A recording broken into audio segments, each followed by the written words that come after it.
The ONESHOT is a timing symbol, and unlike the OR, AND, or toggle symbols, when its input is triggered, it stays high for a certain amount of time.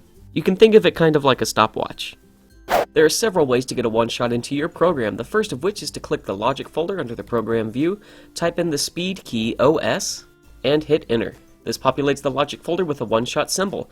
Alternatively, you could expand the logic symbols folder under the symbol library, go down to timers, and then click and drag the ONESHOT over to the detail view. As we mentioned before, the ONESHOT is a timing symbol.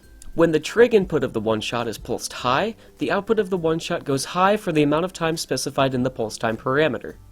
The trig star input of the ONESHOT behaves opposite of the trigger input. When the trig star input pulses low or goes from high to low, this makes the ONESHOT's output go high for the amount of time specified by the pulse time. Pulsing the reset button on the ONESHOT immediately cancels any ONESHOT operations currently happening. This means that the output of the ONESHOT immediately goes low once the reset line is pulsed. Let's make a quick example program. I'm going to use 3 different ONESHOTs. I'm going to drive 2 of them with outputs from the X panel, and I'm going to drive the third with outputs from a toggle. I'm going to use the toggles to simulate what happens to the ONESHOT when the trigger and the reset button are kept high simultaneously. And I almost forgot to specify pulse times inside of these ONESHOTs. Let me go ahead and do that now. With the program completed, let's compile and upload to the processor. Now that the program is running, let's take a look at how the ONESHOT works. When I trigger the first ONESHOT, we notice that its output stays high for 2 seconds.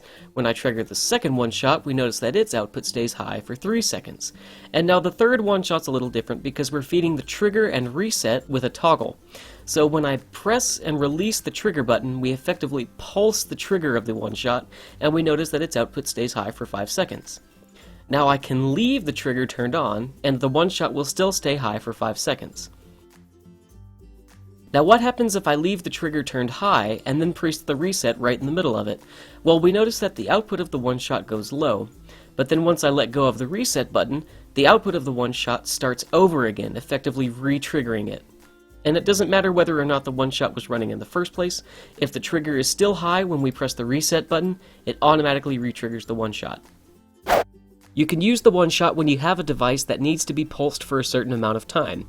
For instance, if you have shades or drapes that you need to open that take 5 or 6 seconds to start, you don't want to have your user pressing and holding a button for 5 seconds until the shades open up. Instead, you could have them press and release a button, and the ONESHOT will automatically take care of any opening or closing that the drapes require.